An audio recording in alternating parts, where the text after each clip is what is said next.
सम्यक दर्शन मूल है जिसका, दृढ़ है सम्यक ज्ञान तना। है चरित्र शाखाएं जिसकी, पूर्ण है विकसित और घना। रहता है आकीर्ण हमेशा, मुनिगण पंछी के द्वारा। उन आचार्य महातरुवर के, चरण चढ़ाऊं तुति धारा। देवादिदेवादिनाथ भगवान की, गुरु नाम गुरु आचार्य ज्ञान सागर जी महाराज जी की, परम पूज्य गुरु आचार्य विद्यासागर जी महाराज जी की, उत्तम क्षमा धर्म की।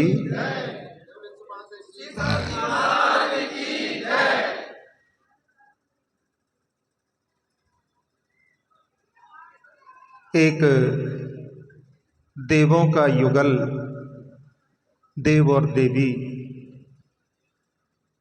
नंदीश्वर के पर्व को मना करके मध्य लोक में जहाँ ढाई दीप है, मेरू की वंदना के लिए आए। और आने के बाद उन्होंने एक मुनि संघ के दर्शन करने के लिए भी पहुंचे और उनको अपने अवधि ज्ञान से पूर्व भव का कोई संबंध समझ में आया, तो एक मुनिराज के दर्शन करने पहुंचे। उन मुनिराज की वंदना करके उन देव और देवी ने निवेदन किया कि महाराज कुछ उपदेश सुनाइए।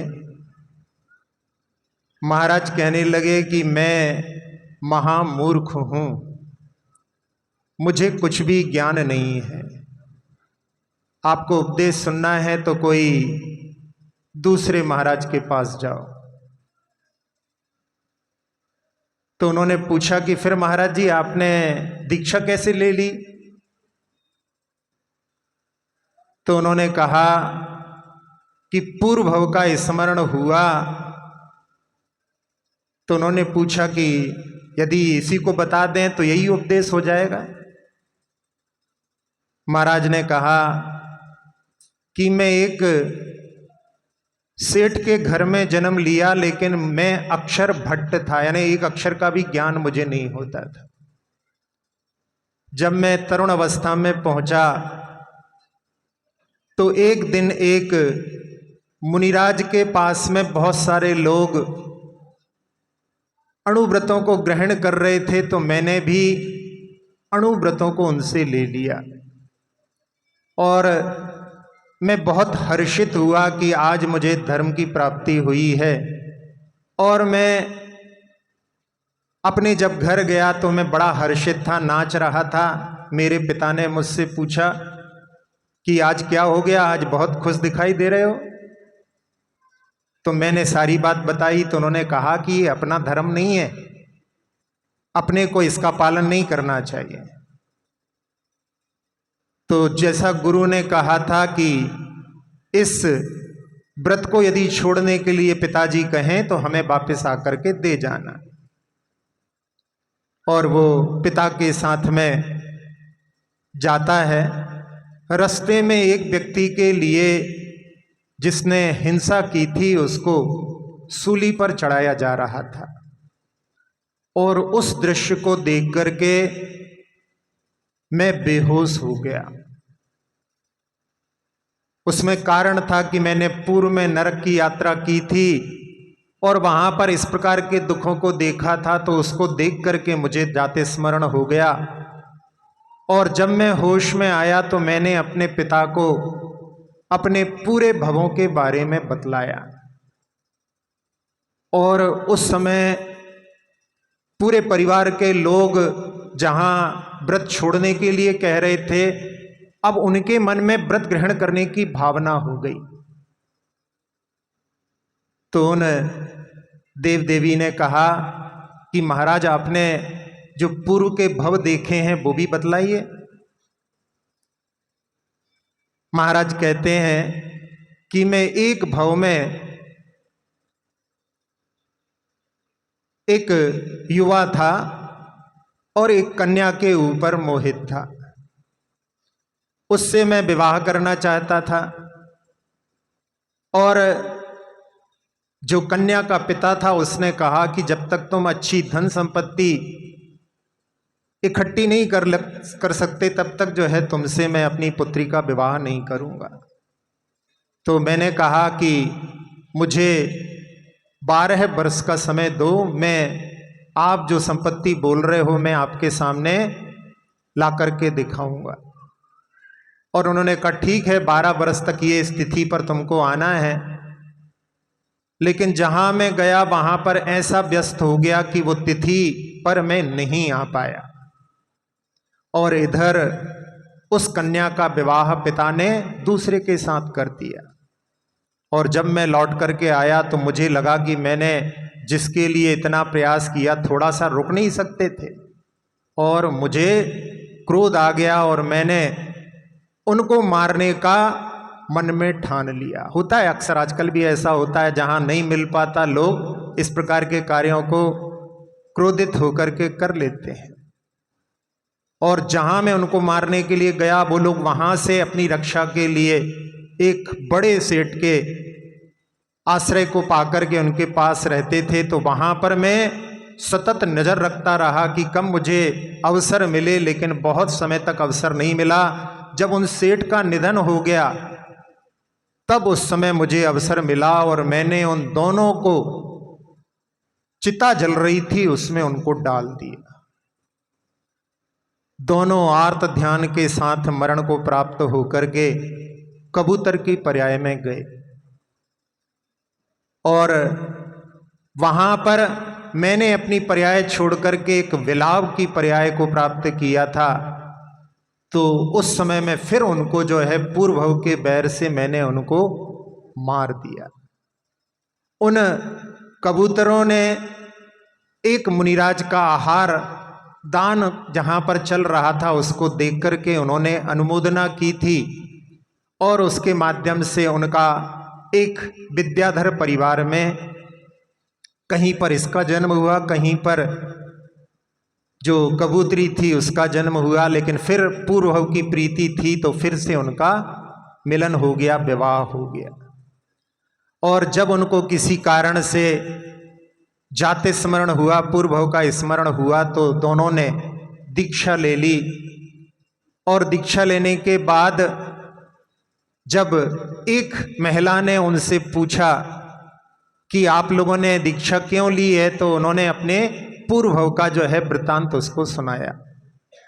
और वो महिला जाकर के अपने पति को सुनाती है। वो ही बिलाव आगे चल करके उसके पति के रूप में था, तो उसको फिर पूर्व का जो बैर का जो संस्कार था उसने फिर उन मुनिराज और आरिका दोनों को एक साथ बांध करके पुनः जो है उनको जला दिया। और चोरी करने के जुर्म में जब वो पकड़ा गया तब उसके लिए राजा ने चांडाल के लिए कि तुम इसका वध करो। और वो चतुर्दशी का दिन था। जैसा आचार्य समंतभद्र स्वामी ने मातंग नाम के चांडाल के लिए कि जिसने चतुर्दशी का व्रत लिया था, एक दिन के लिए मैं हिंसा नहीं करूंगा, ऐसा इसका भी नियम था। और राजा ने क्रोधित होकर के कि अरे तुम्हारा भी कोई नियम हो सकता है, इन दोनों को लाक्षागृह में बंद कर दो, कल दोनों को जो है एक साथ में जो है जलाया जाएगा। और वहां पर वो चांडाल और मैं एक साथ बंदी थे। तो मैंने उससे कहा कि तुम मेरे लिए क्यों मरते हो, तुमने मुझे क्यों नहीं मार दिया।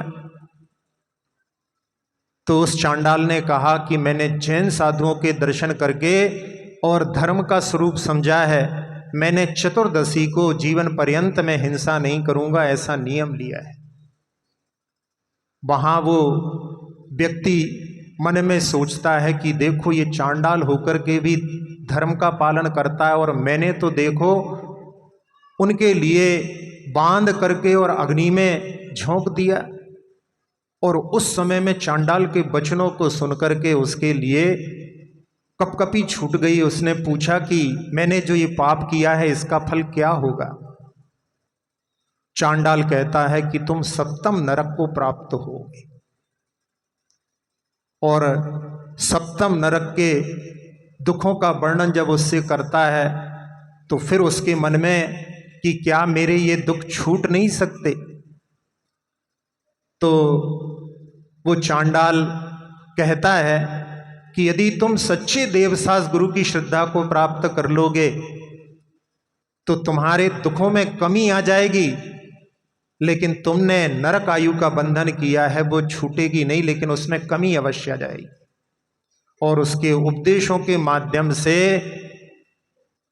यहां पर मुनिराज सुना रहे हैं अपने पूर्व भव का। वही मुनिराज जो है पूर्व भव में जिन्होंने आरिका और मुनिराज को जलाया था, वो वहां पर सच्ची श्रद्धा को उस लाक्षागृह में जहां पर बंदी किया है, चांडाल के उपदेश सुन करके उन्होंने सच्ची श्रद्धा को प्राप्त किया।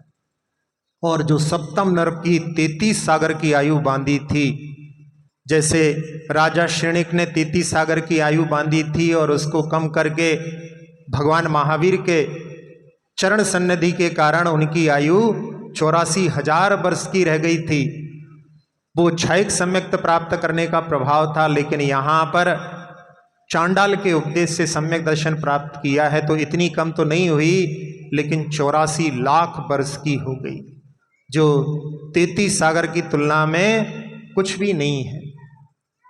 पहले नरक की आयु को उसने सप्तम नरक से उपदेशों के माध्यम से सम्यक दर्शन करके प्राप्त किया। और जब मैं नरक से निकला तो भ्रमण करके मैं सृष्टि का पुत्र हुआ, और फिर मुझे पूर्व के संस्कार के माध्यम से धर्म में रुचि हो गई। साधु के उपदेश सुनकर के मैंने अणुव्रतों को धारण किया। और यहाँ जहाँ पूरा परिवार इनके पूर्व भवों को सुनकर के वो भी धर्म के लिए और सबकी भावना होती है, पहले अपने पुत्र के अणुव्रतों को छुड़वाने के लिए जा रहे थे, लेकिन अब सारा परिवार कि हम भी ऐसे अणुव्रतों को धारण करेंगे।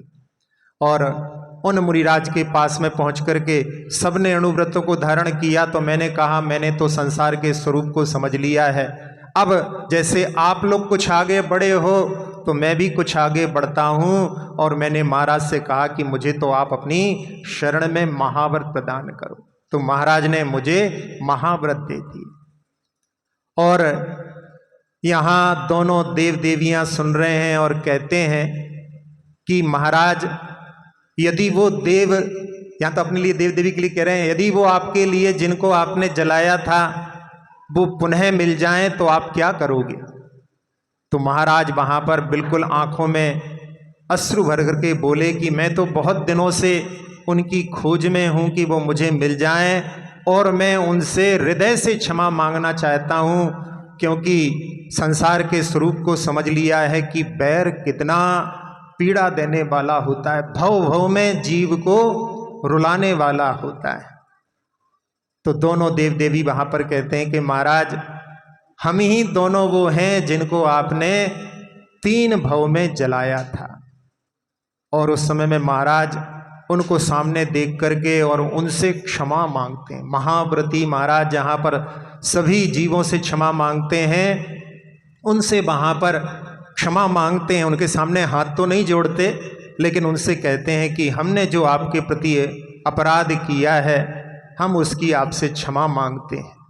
दोनों देव देवियाँ वहाँ पर उनसे कहते हैं कि महाराज आपने जो प्रायश्चित कर लिया है, इतना बड़ा महाव्रत धारण कर लिया है, तो हम क्या आपको क्षमा करें, आप तो क्षमा मूर्ति हैं। और उनकी प्रशंसा पूजा करके वो देव देवी चले जाते हैं। और महाराज के मन में जो एक पीड़ा थी, जैसे कहते हैं बाहुबली के मन में भी पीड़ा थी कि हमारे कारण भरत को पीड़ा हुई है, उनके लिए कोई शल्य नहीं थी।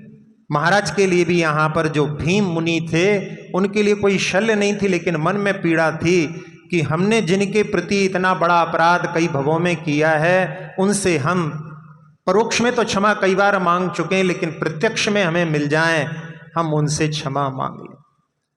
और उन्होंने जब ध्यान लगाया तो मेरु से ही उन्होंने जो है केवल ज्ञान और निर्वाण को प्राप्त कर लिया। तो ऐसा जो धर्म है, क्षमा धर्म, जिसके लिए आज आप लोग सुनने के लिए बैठे हैं।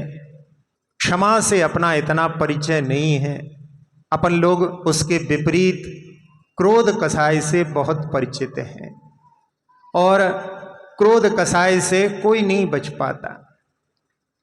सबसे पूछो तो सबके मन में कि ये क्रोध कसाय हमारे लिए बहुत पीड़ा देती है, हमें बहुत क्रोध आता है। आपसे प्रश्न पूछें, क्रोध आता है कि करते हैं? बोलिए, क्रोध आता है कि करते हैं? यदि आता है तो आता तो जैसे नींद आती है तो सबको ही जो है नींद आती है, तो सबको ही जो है क्रोध आना चाहिए, लेकिन क्रोध अपन आता नहीं, करते हैं। कैसे? क्रोध जो है अपन उनके ऊपर करते हैं जिनको अपन छोटा मानते हैं, क्योंकि क्रोध की दिशा जो होती है हमेशा नीचे की ओर होती है, नदी की तरह। इसको निम्नगा, नीचे नीचे जाने वाला होता है। और इसमें समझ लो कि जो बड़े लोगों पर भी क्रोध करने लगते हैं, अपने माता पिता के ऊपर भी क्रोध करने लगते हैं, उन्होंने अपने माता पिता को भी अब जो उच्च स्थान अपने हृदय में होना चाहिए उससे हटा करके उनको भी निम्न स्थान पर रख दिया है। इसीलिए उनके सामने यदि क्रोध करते हैं तो ये स्थिति निश्चित है। और क्रोध में अक्सर जब भी क्रोध आता है तो तेज आवाज में क्यों बोलते हैं? क्रोध जो है कभी भी मंद आवाज में नहीं, तेज आवाज में आता है। तो उसका कारण क्या है कि जो बहुत निकट भी हो और यदि उन्हें क्रोध आ रहा है, तेज बोल रहे हैं, इसका मतलब है भले ही निकट में है लेकिन दूरियां बहुत बढ़ गई हैं। जब कोई बहुत दूर होता है व्यक्ति तो धीरे से बोलते हैं कि चिल्लाना पड़ता है, चिल्लाना पड़ता है। यही है कि पास में भी हैं लेकिन दिलों की दूरियां बढ़ जाती हैं, इसलिए वो तेज आवाज हो जाती है। तो जब भी कोई आपस में पति पत्नी के बीच में तेज आवाज में बात होती है तो समझ लेना कि अपनी दूरियां बढ़ गई हैं। और जो बहुत निकट होते हैं उनके लिए बोलने की भी आवश्यकता नहीं पड़ती, इशारों में काम हो जाते हैं। और इशारे ही नहीं, फिर तो बाद में वो समझ जाते हैं कि ये क्या चाहते हैं। जब गुरु ज्ञान सागर जी की सेवा करते थे आचार्य श्री, तब उस समय में आचार्य श्री ज्ञान सागर जी के उद्गार थे कि मैं मन में कुछ सोचता हूं उसके पहले ही तुम उसी कार्य को करने के लिए तत्पर हो जाते हो। इतनी जो उनके बीच में दूरियां दूर हो गई थी, इतने समीप हो गए थे, एक दूसरे में जैसे समा गए हों, वो उनकी एक एक बात को समझ जाते थे। तो ये निम्नगा होती है, नीचे नीचे जाने वाली होती है। जहाँ कोई बड़े आदमी होते हैं, बड़े पोस्ट पर होते हैं, जैसे मोदी जी हैं, पीएम हैं, उनके यहाँ पर जो उनकी संसद में जितने भी मंत्री हैं उनके लिए वो डांट सकते हैं, तुम ऐसा ठीक नहीं कर रहे हो, वैसा ठीक नहीं कर रहे हो। वो लोग सब जैसे सर जैसा आपको वैसा कर लेंगे, वो उनके सामने गुस्सा नहीं करेंगे। फिर वो मिनिस्टर जो हैं वो अपने जितने भी उनके चीफ इंजीनियर आदि जो काम कराते हैं उनको सबको बुला करके उनको जो है वहाँ पर निर्देशन देंगे, उसमें गुस्सा हो सकते हैं। वो भी वहाँ पर यस सर बिल्कुल ऐसा ही करना है। फिर वो अपने सबॉर्डिनेट के लिए, वो सबॉर्डिनेट अपने सबॉर्डिनेट के लिए इस प्रकार से उसकी दिशा जो है क्रोध की चलती है, और वो बाद में आकर के अपने घर में अपनी पत्नी या बच्चों पर गुस्सा उतारता है, और पत्नी अपना गुस्सा जो है नौकरों पर उतारती है, और बच्चे अपना गुस्सा जो है खिलौनों पर उतारते हैं। और यदि नौकर पर गुस्सा उतरा है तो नौकर भी जो है गुस्सा अपने बर्तनों पर और कपड़ों पर खूब कूट कूट करके धो रहे हैं, मतलब वो अपना गुस्सा निकाल रहे हैं। तो ऐसी उसकी दशा ऊपर से नीचे तक चलती है।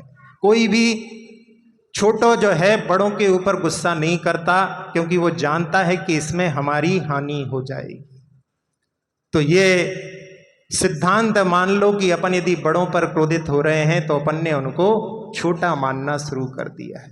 इसलिए अपने लिए इस क्रोध पर विचार करके कि ये क्रोध जो कि हमारे लिए बहुत हानिकारक होता है, जहाँ हम क्रोध करते हैं तो हमारे लिए बहुत सारी अपनी मसल्स उनका प्रयोग करना पड़ता है। 47 मसल्स का जब प्रयोग करते हैं तब अपन क्रोधित हो पाते हैं, और जब मुस्कुराते हैं तो मात्र 17 मसल से काम चल जाता है। यानी क्रोध करने में भी बहुत ऊर्जा लगती है। एक बार क्रोध करने में कहते हैं दिन भर में जिस कार्य करने में अपने लिए जितनी ऊर्जा की आवश्यकता पड़ती है उतनी एक बार के क्रोध करने पर जो है ऊर्जा लग जाती है। तो ये ऊर्जा हमारी जो नष्ट करने वाला है। और क्रोध जो रहता है उसके बारे में कहा जाता है उत्तमस्य क्षणं कोपम। जो उत्तम लोग होते हैं उनका क्रोध क्षणिक होता है, आया और निकल गया। मध्यमस्य च घटी द्वयम। और जो मध्यम लोग होते हैं उनका 2 घटी, यानी एक घड़ी कितनी होती है 24 मिनट, यानी मुहूर्त 48 मिनट तक उनका क्रोध चलता है। और अधमस्य त्वहोरात्रि। दिन और रात यानी 24 घंटे यदि क्रोध चले तो वो अधम लोगों का क्रोध है। और पापानाम मरणांतकः।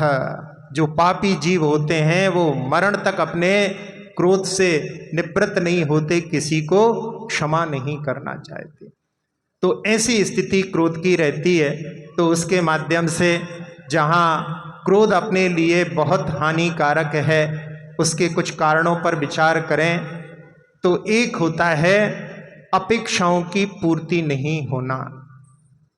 फोन कर दिया घर में कि अपने मित्र को लेकर के आ रहा हूं और ये तैयार करना, पहुंचे और देखा जो डिमांड की थी वो नहीं पूरी हो पाई और जो है गुस्सा आने लगा। वहां पर विचार नहीं किया कि भाई कैसी परिस्थिति है। पत्नी बाद में बताती है आपने तो बोल दिया, इधर गैस खत्म हो गई। और फिर गैस को मंगाया, दूसरे पड़ोस से लेकर के आए।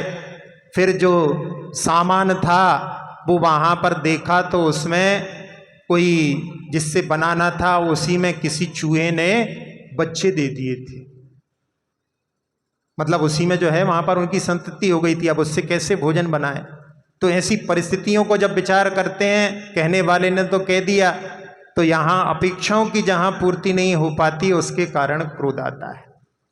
दूसरा जो है कारण रहता है अस्वस्थता। जब व्यक्ति स्वस्थ नहीं होता, जो बीमार होते हैं, एक ही जगह पर रहते हैं, जाना ना कहीं नहीं होता, उनका भी जो है स्वाभाविक रूप से जो वृद्ध की सेवा करते हैं उनको समझना चाहिए कि इनकी इस अवस्था में क्रोध होने की जो है ज़्यादा संभावनाएं हैं। जो सेवा करने वाले होते हैं उनके लिए कि ये तो यहाँ पर रहेगा, यदि अपन भी क्रोध करेंगे तो और क्रोध बढ़ेगा। इसलिए अपने लिए सेवा जो करने वाला होता है वो जानता है वहाँ पर कि यहाँ पर अपने को क्रोध को पी करके ही सेवा कर सकते हैं।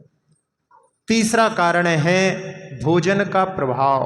भोजन भी जो तामसिक भोजन होता है जिसमें बहुत मिर्च मसाले और अभक्ष्य भक्षण करते हैं, उसमें भी क्रोध बहुत जल्दी उत्पन्न होता है। एक प्रसंग जिसमें कि होटल में कुछ लोग खाने गए हैं और जहां उन्होंने डिमांड की है, पापड़ जो है वहां पर परोसा नहीं गया। 2-4 बार उसने बोला उससे वेटर से, उसने लाने में देर कर दी और एक बार तो वो जो है स्वयं उठ करके वहां पर पहुंच गया जहां पर भोजन की तैयारी हो रही थी। और उसने देखा वो वहां व्यक्ति पापड़ की जो थैली थी उसको बड़े धीरे धीरे कट कर रहा था, टूट नहीं जाए। और उसको इतना गुस्सा आया कि उसने वहीं पास में चाकू पड़ा था उसको उठा करके उसके पेट में उतार दिया। तो तामसिक भोजन इस प्रकार से प्रभावित कर सकता है। अज्ञानता के कारण क्रोध आता है। ज्ञान नहीं है उसके कारण में भी कई बार जो है व्यक्ति क्रोधित हो जाता है। जो लोहगड़िया होते हैं ना, जो घूमते रहते हैं, एक जगह पर नहीं रहते, वो वहाँ नगर के बाहर कहीं पर रुके हुए थे और रात में सियार आकर के उसके ऊपर पैर को जो है उसने काट लिया और जैसे तैसे उसको भगाया। और उसी जगह पर उनका पालतू जो कुत्ता था उसने उसके ऊपर आक्रमण कर दिया। उसी पैर पर जिसने सियार ने काटा था उसने भी उसी को काटने लगा। तो कहने लगे कि ये सियार की संगति में इतनी जल्दी बिगड़ गया। और उन्होंने उसकी पिटाई कर दी, वो बेहोश हो गया। हॉस्पिटल ले गए और हॉस्पिटल में डॉक्टर ने सब बात की, तो उस समय में पूछा तो कहा कि सियार ने काटा है, और बाद में जो है हमारे कुत्ते ने भी उधर ही जगह काट लिया। तो कह ले तुम्हारा कुत्ता बड़ा समझदार था, सियार का जो विष है वो कई गुना जो है खतरनाक होता है, यदि तुम्हारे कुत्ते ने उस जगह पर नहीं काटा होता तो तुम यहां तक आ नहीं पाते। अब वहां पर वो सोचते हैं कि देखो उसने तो हमारे ऊपर उपकार किया और हमने उसको पिटाई कर दी। तो ऐसे अज्ञानता के कारण भी क्रोध आता है, और क्रोध का एक बहुत बड़ा कारण होता है घर परिवार में भेदभाव। जहां बेटी के प्रति कोई गलती भी हो जाए तो वो गलती नहीं दिखती, और बहू के द्वारा जो अच्छा भी कार्य हो उसमें भी अपन गलतियां ढूंढ लेते हैं। तो ये पराई बेटी है, ये अपनी बेटी है, ये भेदभाव जब तक रहता है तब तक ऐसी स्थितियां कई घरों में बनती रहती हैं। कितना अंतर हो जाता है, एक सासू से दूसरी जो है सहेली पूछती है कि आपकी बहू कैसी है, तो वो कहती है अरे कुछ मत पूछो।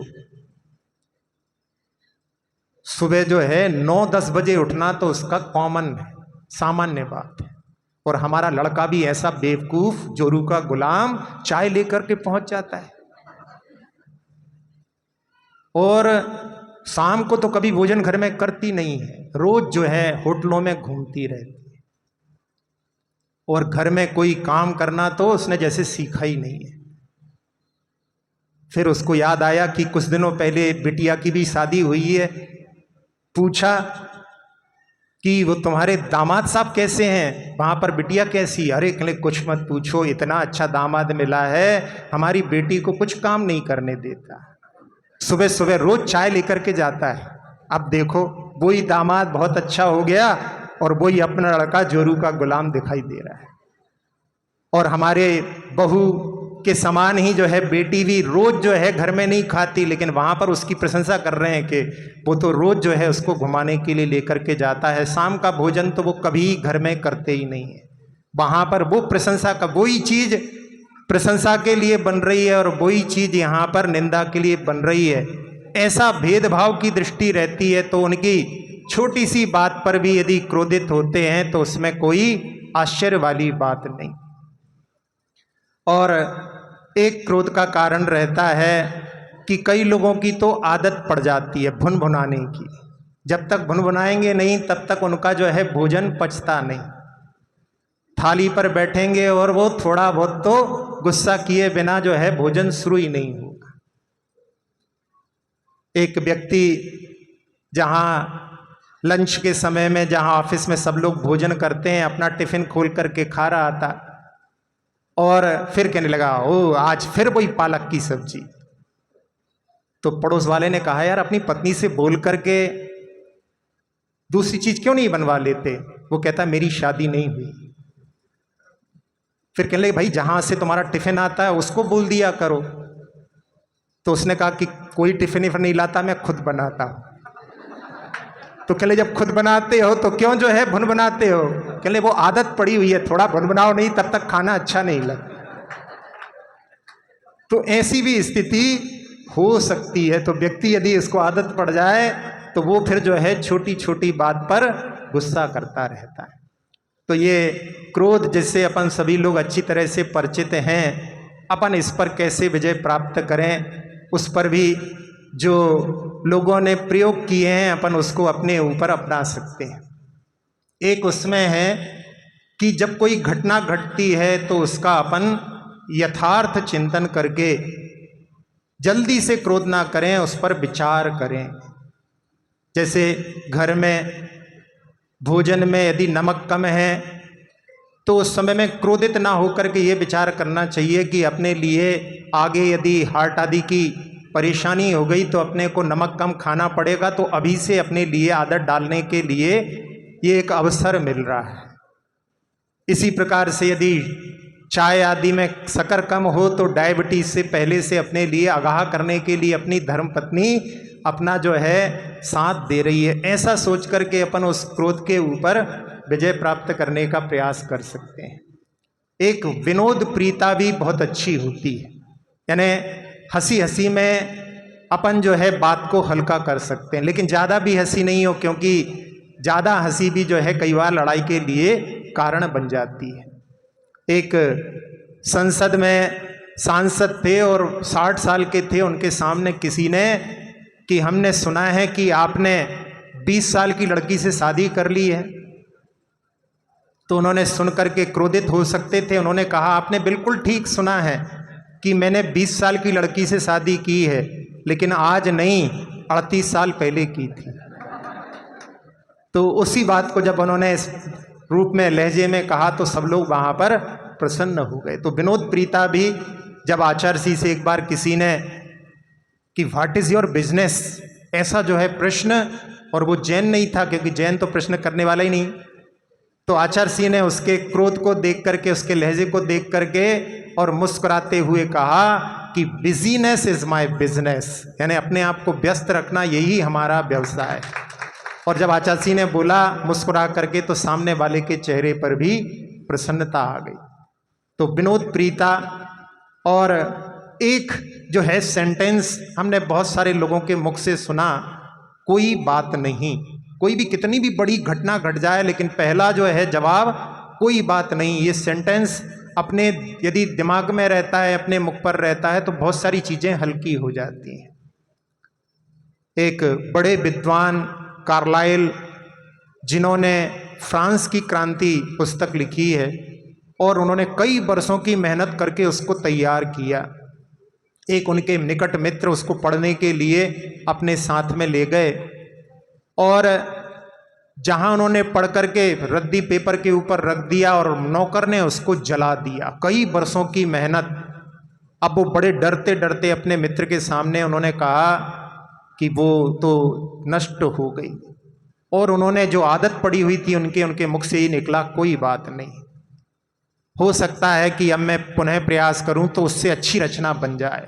2 साल मेहनत लगी और कहते हैं कि ऐसी अजोड़ चीज बनाई है उन्होंने जिसकी कोई दूसरी यानी टक्कर लेने वाला नहीं है।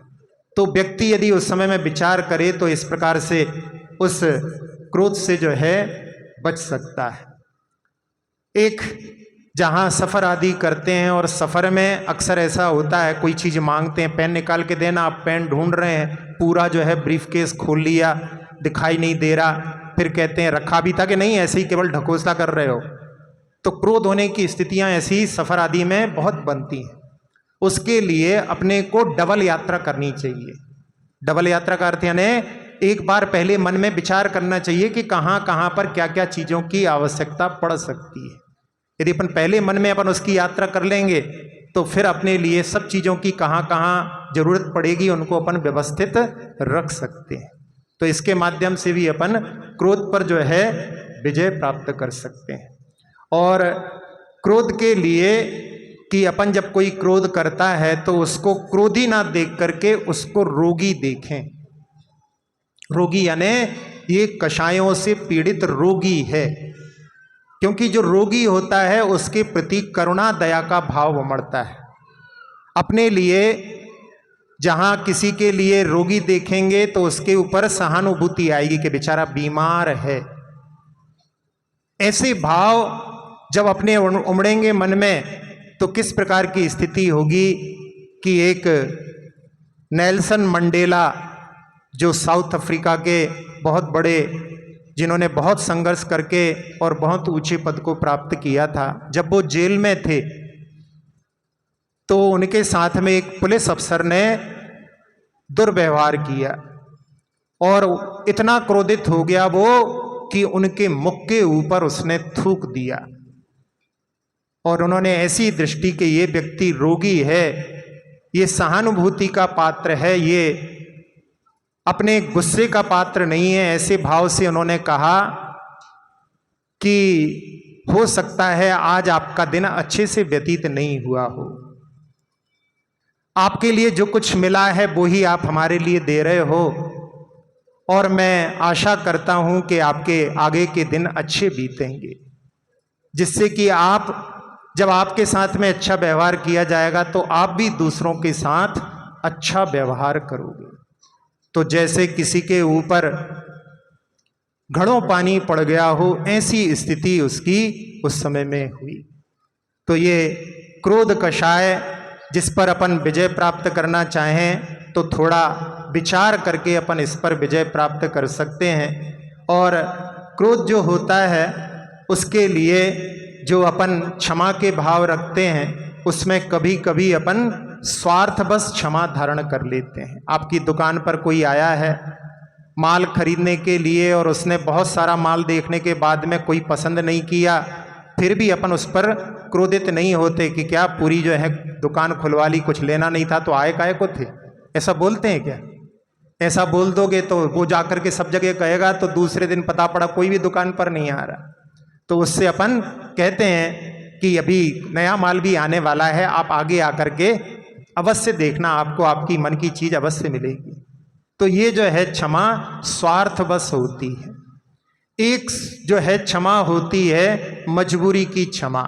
मजबूरी की क्षमा कैसी होती है कि सामर्थ्य नहीं है, जैसे कोई पहलवान से टकरा गए और उस समय में वैसे यदि कोई और टकराता तो हो सकता है हाथ आदि चल जाते, लेकिन जब देखा पहलवान बहुत भारी है तो उससे कहा, भाई होता है ऐसा, कभी कभी चलने चलते टकरा जाते हैं, कोई बात नहीं, ऐसा जो है अपन उससे कह देते हैं। तो ये जो है मजबूरी की क्षमा होती है। बच्चों के व्यंग होते हैं, उसमें भी एक बार कि दो चूहे थे, एक पेड़ के ऊपर बैठे हुए थे और नीचे से हाथी निकलने वाला था, सामने से आ रहा था। एक चूहा दूसरे से बोलता है कि आज अपन दोनों छलांग लगा करके आज इस हाथी को कुचल देते हैं। तो दूसरा कहता है रहने दो रहने दो, जाकर के सबसे कहेगा कि दो ने मिलकर के मारा है इसलिए जाने दो। तो ऐसी जो क्षमा होती है वो मजबूरी की क्षमा होती है। और जहां अपन उत्तम क्षमा बोलते हैं, जहां क्षमा जो मुनिराज धारण करते हैं, समर्थ होने के बाद में भी प्रतिकार नहीं करते। इस राजस्थान की ही वो घटना राजा खेड़ा, जहां पर आचार्य शांति सागर जी महाराज पूरे संघ के साथ विद्यमान थे, ठंड का समय था और उन्होंने कुछ उनको पूर्वाभास हुआ तो उन्होंने सारे संघ से कह दिया कि दोपहर की सामयिक में कोई धूप में नहीं बैठेगा। और कोई एक उपद्रवी तत्व बहुत सारे लोगों के साथ में हथियार लेकर के संघ को मारने के लिए आया था। सारे महाराज अंदर धर्मशाला में सुरक्षित थे, जो लोग श्रावक थे वहाँ पर उनके साथ में भिड़ंत हुई, उन लोगों ने भी प्रतिकार किया और बाद में जो रियासत की पुलिस थी उन्होंने उसको पकड़ लिया और पकड़ करके ला करके महाराज के सामने कि इसको क्या सजा दी जाए। महाराज ने कहा यदि आप इसको बंदी रखोगे तो फिर हम अपने आहार का त्याग करते हैं। वो कहता है महाराज इसने इतना उपद्रव किया, तो महाराज कहते हैं कि हमारी दृष्टि में कोई भी संसार का प्राणी हमारा कोई शत्रु नहीं है। शत्रु और मित्र तो हमारे अंदर काशायिक भाव होते हैं, वही हमारे शत्रु होते हैं। वो वहाँ पर जो पुलिस का अफसर था वो कि ऐसी क्षमा जो है हम कहीं संसार में और दूसरी जगह नहीं देखते। बाद में आकर के उसने जिस छिद्दी नाम का जो उपद्रवी तत्व था उसने कहा कि हमको लोगों ने भड़का दिया था और आपके स्वरूप से हम परिचित नहीं थे, आज हमने दिगंबर साधु की क्षमा के दर्शन किए और हमेशा के लिए वो उनका जो भक्त बन गया। तो ऐसी जो है उत्तम क्षमा होती है। सब अपने जीवन में इस उत्तम क्षमा को प्राप्त करें। उसके पहले जहाँ जिस कसाई की परिणति अपने लिए बार बार उद्वेलित करती है, यदि हम उस पर गृहस्थ अवस्था में भी प्रयास करें तो हम उस पर विजय प्राप्त कर सकते हैं। एक और प्रसंग जो हमने दोपहर की क्लास में सुनाया था, बड़ा रोमांचक है, उसके लिए आप लोगों के लिए सुना करके विराम लेंगे कि एक बाबूजी जो बहुत क्रोध करते थे, घर के लोग थर्राते थे उनसे, उनके सामने लोग ये जो हैं जाने से कतराते थे, क्योंकि कई बार होता है जाने पर सही भी काम कर रहे हो तो डर से गलत हो जाता है। तो वो अपने आप मन में सोचते थे कि मैं क्रोधित हो जाता हूँ, बाद में सबके लिए पश्चाताप होता है कि अरे क्रोध फालतू में किया। तो उन्होंने एक बार महाराज जी से निवेदन किया कि हम इस क्रोध पर कैसे विजय प्राप्त कर सकते हैं। तो महाराज ने कहा कि बहुत सरल तरीका है, आप यदि क्रोध करो तो उस दिन उपवास कर लेना, यदि भोजन कर लिया है तो अगले दिन कर लेना, यदि भोजन के पहले क्रोध कर लो तो उस दिन उपवास कर लेना। तो कहले ऐसे छूट जाएगा? कहले 1-2 दिन से ज्यादा नहीं चलेगा। और उन्होंने नियम ले लिया और घर में आए लौट करके, तो अब उपवास दिखाई देता था तो बिल्कुल क्रोध नहीं करते थे। धीरे धीरे धीरे सब लगे, उनकी खबर फैल गई कि बाबूजी जो है अब क्रोध करना भूल चुके हैं, क्रोध नहीं करते हैं। एक दिन फिर भी लड़का आया, गर्मी का समय था, और उसने बताया कि बाबूजी 50,000 का घाटा लग गया है। और उनके मुख से हाँ ऐसा शब्द ही निकला था, आगे गाली देने वाले थे लेकिन वो रुक गए। लेकिन वो जो इतना भी क्रोध किया तो उन्होंने जेठ के समय उपवास किया, और जेठ की गर्मी जैसे तैसे दिन तो निकल गया। रात में सोए और नींद खुली तो सोचा सुबह हो गई है, और देखा घड़ी तो अभी 9:30 बज रहे हैं। पूरी रात घड़ी देखते देखते बीती, और फिर तो उन्होंने वो जो है उपवास दिखाई, अब ज्यादा दिखाई देने लगा, अभी तक तो किया नहीं था। तो और भी घर वाले कुछ उल्टा भी करें तो भी ध्यान ही नहीं देते थे। और जहां खबर उनकी फैली तो उनका भतीजा कहने लगा कि ऐसा हो ही नहीं सकता कि हमारे ताऊ जी जो हैं गुस्सा करना छोड़ दें। अब उनकी परीक्षा लेने के लिए शिखर जी से लौट करके आए थे, तो उसने उनके शिखर जी की यात्रा करके आए हैं उस उपलक्ष्य में भोज दिया, सबको आमंत्रित किया। सबके यहाँ कार्ड गए और बाबूजी के यहाँ कार्ड नहीं गया। तो लोगों ने पूछा, उनके मित्रों ने, क्यों तुम्हारे भतीजे ने तुम्हें नहीं बुलाया? तो बाबूजी कहते हैं मैं तो दूल्हा हूं, अरे मेरे लिए तो पार्टी दी जा रही है, कोई दूल्हा को कोई कार्ड देता है क्या? ऐसे करके उन्होंने, जबकि गुस्सा हो सकते थे लेकिन उस समय में गुस्सा तो करना ही नहीं है।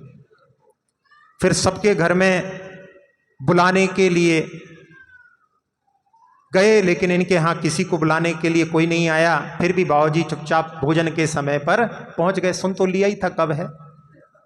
और जहां देखा कि 8-10 लोग एक साथ में बाबूजी के साथ में आ रहे हैं, सबको जो है नाम ले ले करके, अरे आइए जैन साहब आइए, ऐसा करके सबको जय जिनेंद्र आदि करके बुला रहा है। बाबूजी से कुछ नहीं, सारी परीक्षा लेने के लिए प्रयास कर रहा है, और बाबूजी जो है खाली जगह देख करके चुपचाप बैठ गए। जहां भोजन के लिए आमंत्रित किया गया तो सबको बुला बुला करके हाथ पकड़ करके बिठाला, और बाबूजी बैठे हुए हैं, उनसे कुछ नहीं बोला। फिर भी बाबूजी, उन्होंने फिर देखा कि एक जगह खाली है, चुपचाप उठ करके बैठ गए। भोजन परसने की बारी तो चालू करे दाईं ओर से, और बाबूजी के पहले ही बस बंद कर दे, लौट जाए वहां से। सामने से आए तो सामने से भी उनको छोड़ करके ही वापस चला जाए। सबकी जो है पत्तल पूरी भर गई है और बाबूजी की पत्तल खाली है, और सारे लोग भी देख रहे हैं, उनको भी मालूम है कि ये तो परीक्षा चल रही है। सब जानते थे कि इनका क्रोध बहुत है, इसलिए कुछ नहीं बोल रहे। सब लोग मुस्कुरा रहे हैं, देख रहे हैं। और फिर उसके बाद में जो चीज उनको बिल्कुल पसंद नहीं थी वो ला करके और उनकी पत्तल में परोस दिया। सबको तो जो है पकवान परोसे हैं, और जो उनको बिल्कुल नहीं रुचता, जो थाली में देख लेते थे पहले तो थाली जो है चक्र बन जाती थी, आज जो है उसी थाली में उसी चीज को जो है वो धीरे धीरे उठा करके मुस्कुराते हुए खा रहे हैं, क्योंकि उनको तो उपवास दिख रहा है। तो ऐसे उन्होंने अपने क्रोध पर विजय प्राप्त कर ली। तो अपन लोग यदि प्रयास करें तो अपने घर में भी जो माहौल है, जहाँ कहीं अपनी कसायों के कारण बिगड़ जाता है, तो वो अपन उस पर विजय प्राप्त कर सकते हैं। ये उत्तम क्षमा धर्म जो कि मुनिराजों का धर्म है, अपन लोग भी उनकी आराधना करके अपने जीवन में भी क्षमा को अंगीकार करें। आज के नियम के बारे में कि अपने लिए कल सुबह तक के प्रवचन तक, क्योंकि 24 घंटे का दिन मान करके अपने लिए क्रोध नहीं करना है, और क्रोध नहीं करना है के साथ साथ में किसी दूसरे को क्रोध दिलाना भी नहीं है। कई बार होता है कि अपन खुद तो क्रोध नहीं करते, लेकिन सामने वाले को, जैसे उसने भतीजे ने परीक्षा की है, ऐसी किसी के लिए क्रोध दिलाने का प्रयास भी नहीं करना है। जैसे होता है ना, जैसे मोदी के जो भक्त हैं उनके सामने राहुल गांधी की प्रशंसा करो तो वो भी जो है सामने वाले को क्रोधित कराने के लिए कारण हो सकती है। तो अपने लिए जो जिसके लिए पसंद नहीं है उसकी जो है चर्चा छेड़ोगे तो भी सामने वाले को क्रोध आ सकता है। तो ऐसे अपन इस क्षमा धर्म को अपने जीवन में अपनाएं, अंगीकार करें और इसके माध्यम से अपने जीवन को पवित्र बनाने का प्रयास करें। इसी भावना के